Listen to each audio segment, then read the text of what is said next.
Welcome to Fireside History, where the past comes to life. If you enjoy this retelling, don't forget to like, comment, and subscribe to hear more. The Battle of Cannae, 216 BC. The Second Punic War. The plains of Apulia. Summer. The air is dry, cracked, the wind like a furnace, blowing grit across the open fields. Dust lifts off the earth with every movement. The sun hangs like molten gold in a cloudless blue. And beneath it, two forces are preparing to collide. One, colossal and confident. The other, smaller, but led by a man whose name will become legend. This is not a battle of equals. This is a lesson in genius and a monument to catastrophe. To understand what happened at Cannae, we have to understand how Rome got there in the first place, and why Hannibal Barca was already the most feared man in Italy. 2 years earlier, Hannibal had done the unthinkable. With an army of Iberians, North Africans, Gauls, and yes, elephants, he crossed the Alps in winter. It was a feat so audacious, so brutally ambitious, that even his enemies were in awe. Rome had never seen anything like him. At Trebia, he smashed a Roman army by luring it into a trap across a freezing river. At Lake Trasimene, he led 15,000 Roman soldiers into an ambush in a fog-covered valley, slaughtering them before many even realized they were under attack. Panic set in across the Republic. Hannibal was not just dangerous, he was uncatchable. He moved like water. He struck where least expected. He used terrain as a weapon and timing like a blade. And yet, Rome endured. After Trasimene, they appointed a dictator, Quintus Fabius Maximus, who refused to fight Hannibal directly. Instead, he shadowed him, cutting supply lines, avoiding pitched battle. It earned him the nickname Cunctator, the delayer, but Romans do not like to wait. By 216 BC, the Senate had lost patience. They wanted a decisive victory. They wanted blood. So they gathered the largest army the Republic had ever fielded, nearly 90,000 men.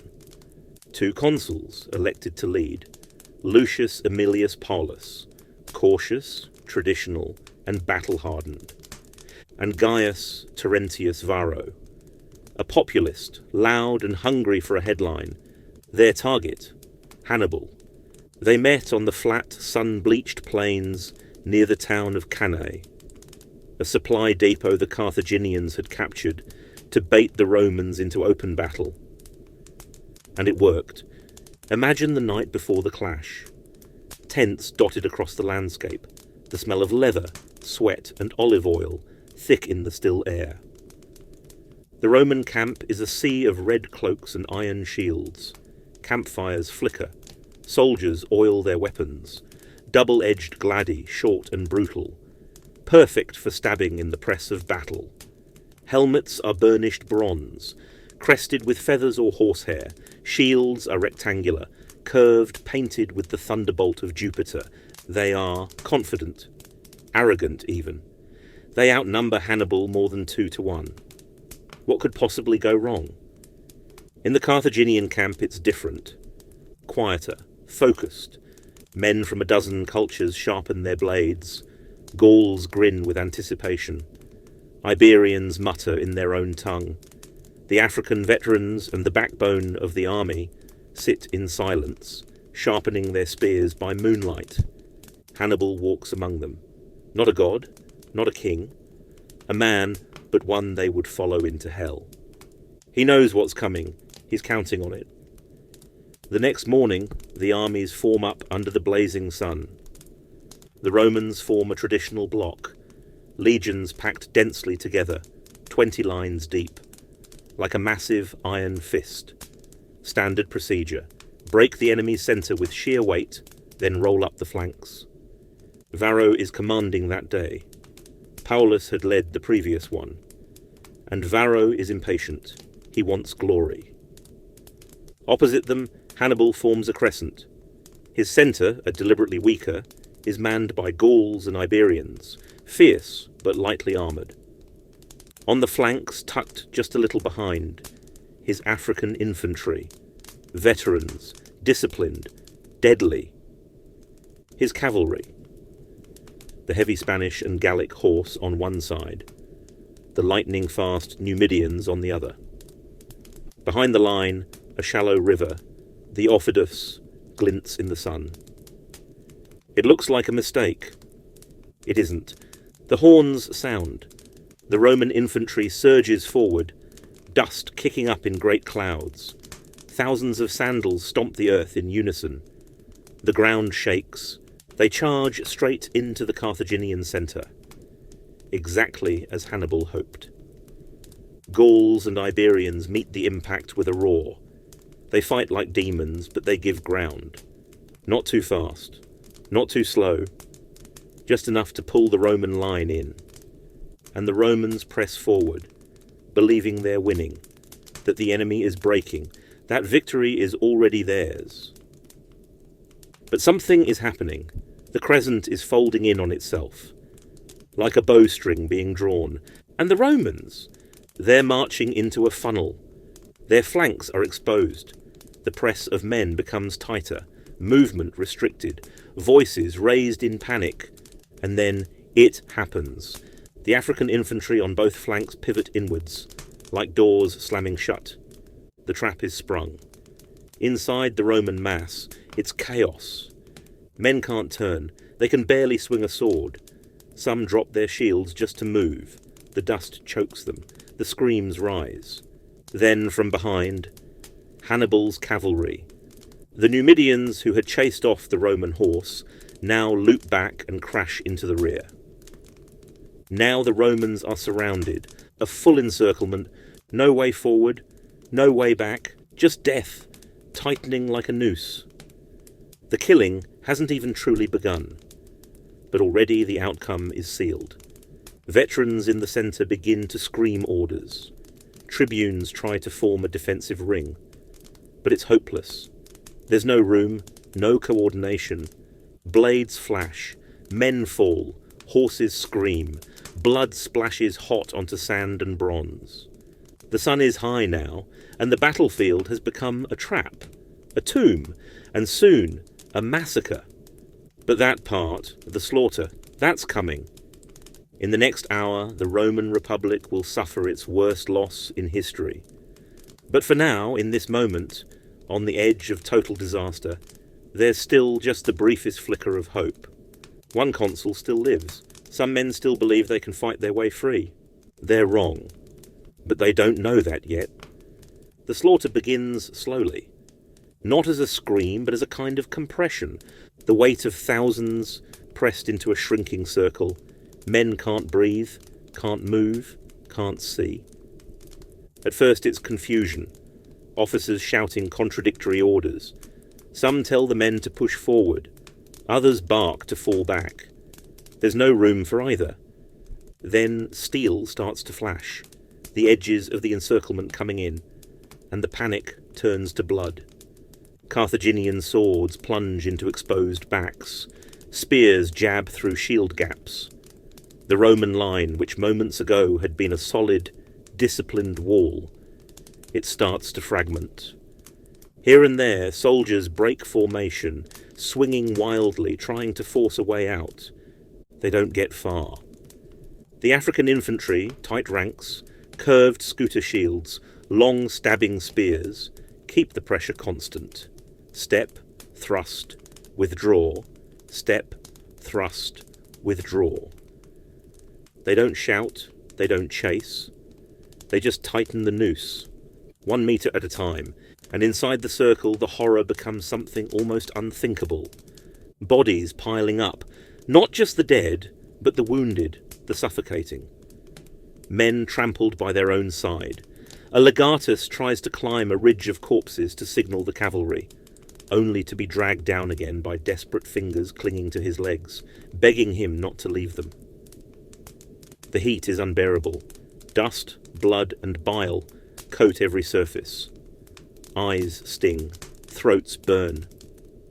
Armour clogs with sand and gore. Some legionaries try to dig in, form a hollow square. It holds for a while, until the flanks are chewed open, until the rear gives way. Others throw down their weapons, hands in the air. They beg, plead in broken Punic, or Latin shouted at stone-faced men who do not understand or do not care. There is no mercy today. There is only annihilation. On the far edge of the field, a Roman tribune named Lentulus sees it all. He's young, maybe 23, born into a noble family, schooled in rhetoric and command. But none of that matters now. He's smeared in blood, not all of it his. His cheek has been split open by a glancing sword blow.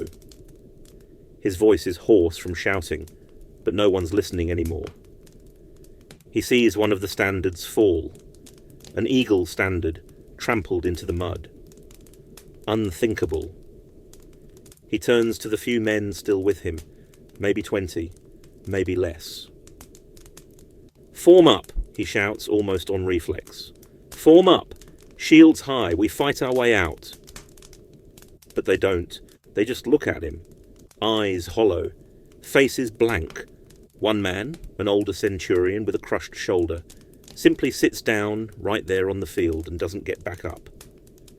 Lentulus grips his gladius tighter. He's not ready to die. Not yet. But this isn't a battle anymore. It's a harvest. And the field is red. The encirclement closes tighter. Every moment the space for Roman resistance shrinks. The formations dissolve entirely. Now it's men fighting in ones and twos, pushed shoulder to shoulder, elbow to elbow. No room to swing, no room to turn. They fight with fists, with broken weapons, with rocks. And still, the Carthaginians press in. Hannibal watches from a rise nearby, calm, observing. He doesn't smile, he doesn't gloat, he just watches. He knows what this is. This isn't just a victory, it's a message. To Rome, to the Senate, to every city in Italy watching from the sidelines. This is what happens when you defy Hannibal Barca. Far behind the Carthaginian lines, the Numidian cavalry are rounding up Roman stragglers. They show no pity, no hesitation. One of them, a young rider with a tattered red sash, dismounts beside a Roman body lying face down in the dust. He flips it over with his foot. It's a boy, 17 maybe, barely old enough to shave. His eyes are still open. He looks surprised. The Numidian stares at him for a long moment. Then he mounts up again and rides off. There are too many bodies to count. By late afternoon the field is soaked. So much blood it mixes with the dry earth and becomes a kind of red clay. The sound of blades has changed, no longer ringing on shields but dull, wet. Even the Carthaginians are tiring. Their arms ache, their legs shake, but they keep going, because it's not over, because it has to be finished. Hannibal knows, leave even a few thousand alive and Rome will spin it as resistance. They'll raise more legions, they'll return. So he makes sure every pocket is eliminated, every cluster of resistance crushed.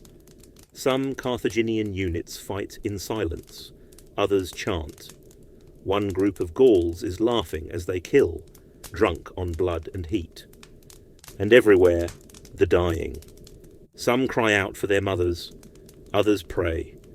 One centurion is heard reciting his family lineage aloud as he's cut down, as if shouting his name into history might make it so.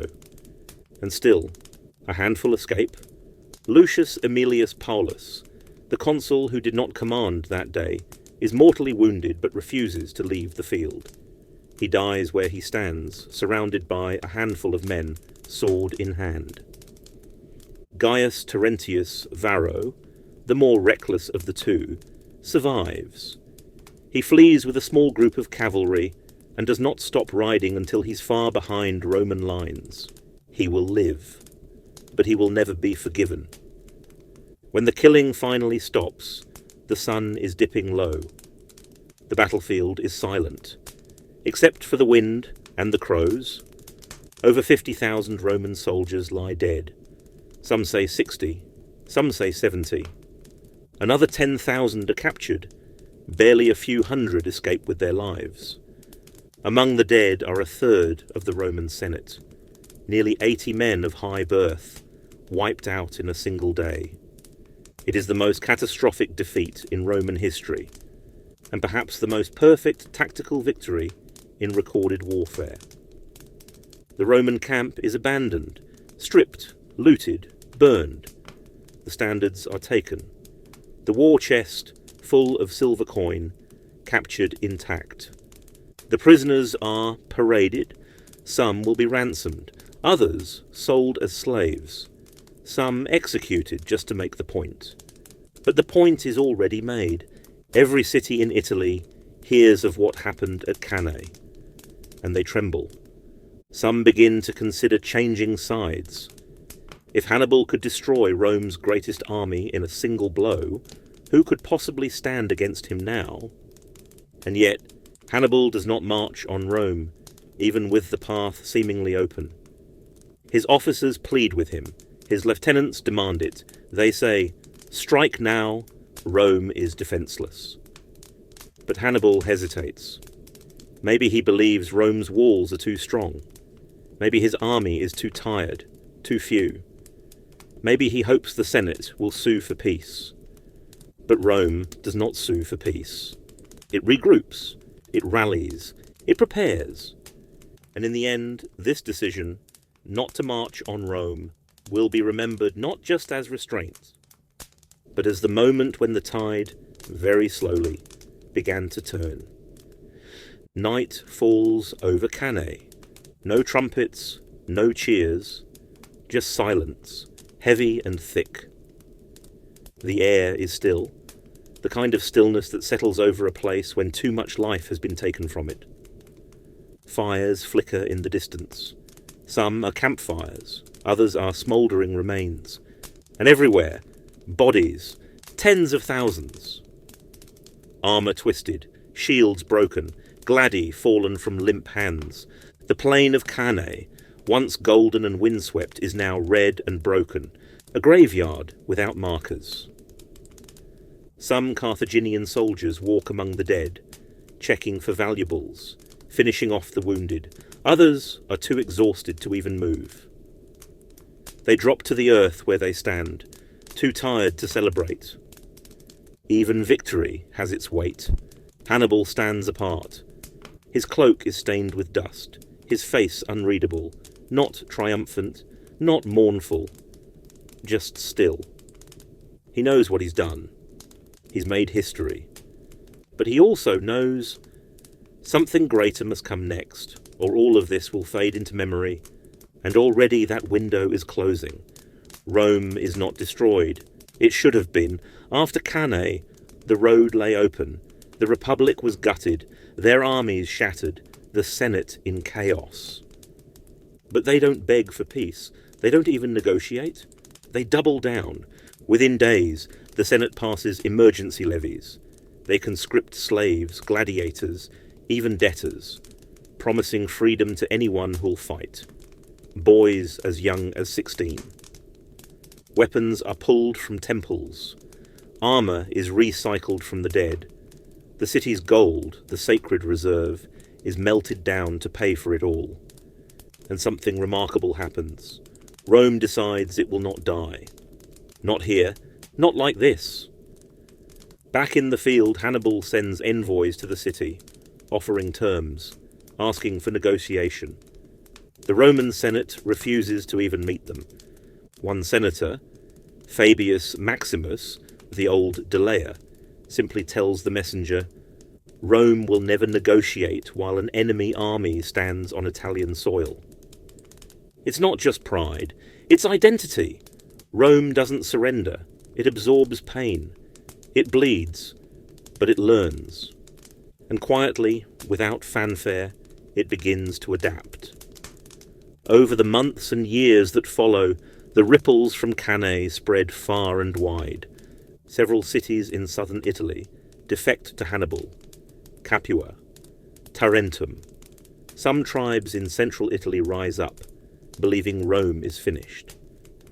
And for a time, it seems like Hannibal has won more than just a battle. He's unseated Rome's grip on the peninsula. But there's a problem. Reinforcements from Carthage never come. The Carthaginian Senate hesitates, bickers. Some distrust Hannibal's ambition. Others believe the war already won. And without fresh troops, without siege equipment, Hannibal is left to wait. And slowly his army begins to dwindle. He wins more battles. Yes, but none as decisive as Cannae. And each one costs him men he can't replace. Meanwhile, Rome is building, quietly, methodically, relentlessly. They avoid open battle, harass supply lines, take back towns. They begin to choke Hannibal's influence. And then a brilliant young general rises through the ranks. Publius Cornelius Scipio, later called Africanus. Scipio is bold, clever, charismatic.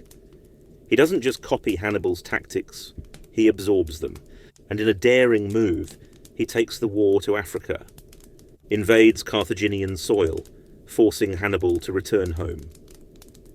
The two men, the greatest generals of their age, finally meet at the Battle of Zama in 202 BC. And there, Hannibal loses. Not disgracefully, not weakly, but decisively. The war is over. Rome has survived. And more than that, it has transformed. The shadow of Cannae would never leave them. For centuries, Roman generals would invoke the name as both inspiration and warning. They studied Hannibal's tactics obsessively. The double envelopment became legend, the perfect trap.